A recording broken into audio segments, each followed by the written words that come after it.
On nous dit que le parler arrive en haut avec la vitesse V0 égale à 2,2 mètres par seconde.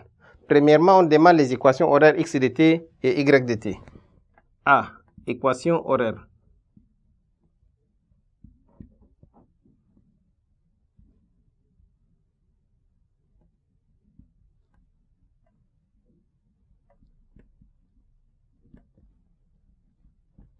Équation horaire x de t et y de t. Pour cela, nous allons utiliser d'abord les théorèmes du centre d'inertie TCI. Et ces théorèmes nous dit somme des forces extérieures égale à MA. Et donc, somme des forces extérieures égale à MA, on va trouver A égale à G. C'est-à-dire MG égale à MA. Parce qu'au-delà du point O, le solide est soumis rien qu'à son poids P tout simplement. Les autres forces sont négligeables. Il n'y a que le poids P. Et donc, on trouve A égale à G. Ça, c'est en utilisant le TCI. Maintenant, il faut donner les conditions initiales. Pour donner les conditions initiales, il faudrait d'abord avoir de l'espace. Conditions initiales.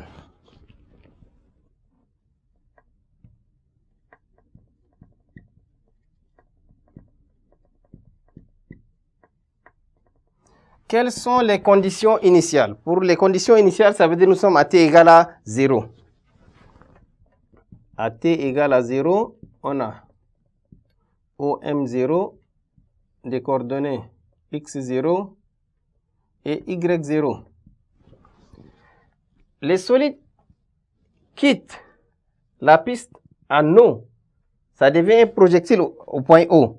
Et comme ça devient un projectile, l'origine du repère O a pour coordonnées 0, 0. Donc ça veut dire x0 égale à 0 et y0 aussi égale à 0. Maintenant, on a besoin du vecteur vitesse V0. Donc V0x et V0y. Et si on veut V0x, et voilà, V0x, c'est le côté adjacent à l'angle alpha, donc c'est V0 cos alpha. Et V0y, c'est le côté opposé à l'angle alpha. Et donc, ceci est égal à V0 sinus alpha. Voici les conditions initiales. Maintenant, nous allons passer à l'instant t quelconque, c'est-à-dire à t supérieur à 0. À t supérieur à 0,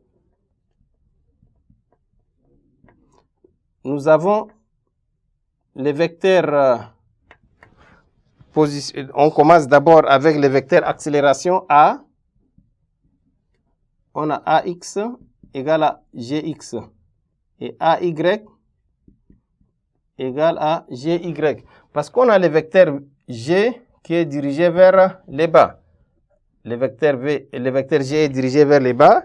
Et donc, comme G est dirigé vers le bas, suivant l'axe des X, c'est égal à 0. Donc AX égale à GX égale à 0. AY égale à GY et G suivant Y, G, Y sont dans le sens contraire, donc GY égale à moins G. Maintenant, on va passer au vecteur vitesse.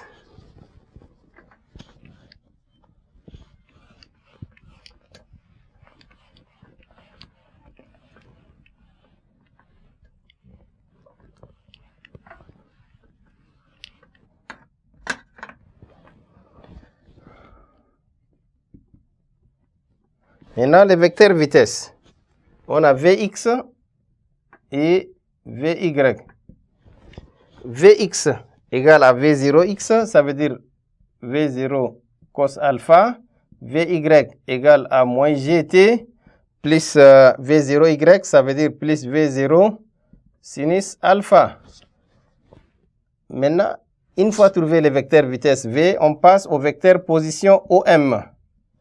Pour le vecteur position OM, x égale, on va avoir V0 cosinus alpha, le tout fois t, plus x0 et y aussi égale à moins 1 demi de gt carré plus V0 sin alpha, le tout fois t, plus la condition initiale y0. Or, x0 égale à y0 égale à 0. Décidément, OM nous donne x égale à V0 cos alpha t et y égale à moins 1,5 de gt carré plus v0t sinus alpha b.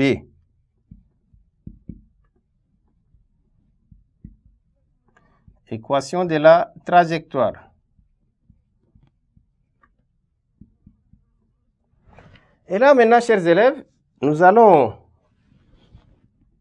dire que ici nous avons l'équation numéro 1 et là l'équation numéro 2.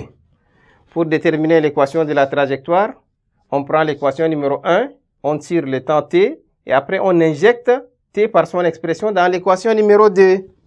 Et donc de 1, on peut avoir t égale à x le tout sur v0 cos alpha. Là, nous allons avoir une équation numéro 3. Donc, on va faire 3 dans 2. 3 dans 2, ça veut dire y égale à moins 1,5 de g t carré. Donc, ça veut dire x carré sur v0 carré cos carré alpha plus v0 sin alpha fois t. T, c'est x sur v0 cos alpha. Là, on simplifie les v0. Décidément, l'équation de la trajectoire sera de la forme y égale à moins g x carré sur dv0 carré cosinus carré de l'angle alpha plus x tangente alpha.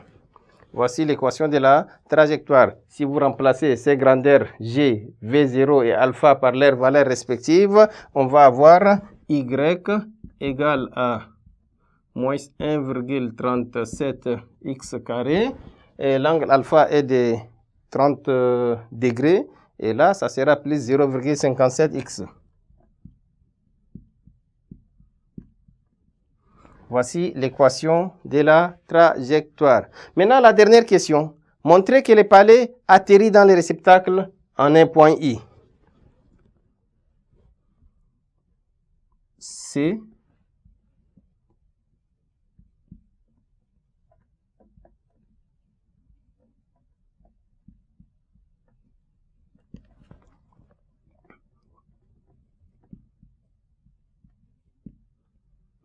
Montrons que le palais atterrit en I. Et là, la condition est simple. Pour que le palais atterrit en I, qu'est-ce qu'il faut faire? Il faudrait que cette condition sera vérifiée. X doit être égal à O'I qui est égal à 1,1 mètre. O'I égale à 1,1 mètre. On vérifie au point d'impact I. Qu'est-ce que ça donne? Est-ce que x est égal à 1,1 mètre? Donc, au point I,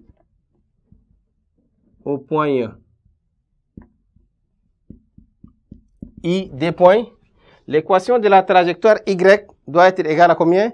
Y égale à moins 1 mètre.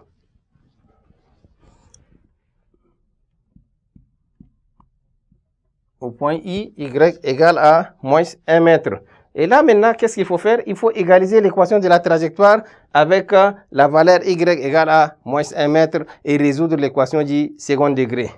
Ce qui veut dire qu'on peut avoir moins 1,37 x au carré plus 0,57 x plus 1 égale à 0. Et là, si on calcule, nous allons trouver une valeur négative et une valeur positive. On néglige la valeur négative parce qu'on n'a pas besoin d'une grandeur négative. La distance x est une grandeur qui est positive. Donc x est égal à xi. X égale à xi qui est égal à 1,1 mètre. Tout calcul bien fait, vous allez trouver bel et bien x est égal à 1,1 mètre. D'où les palais atterrit sur le réceptacle en un point I. Chers élèves, dans la figure, n'oubliez pas que nous avons cette hauteur qui est égale à h, qui est de 1 mètre. Et donc, au point d'impact, si ça tombe dans la partie négative. C'est bel et bien moins 1 mètre. Ainsi prend fin l'exercice numéro 1 de la physique du baccalauréat série D 2021.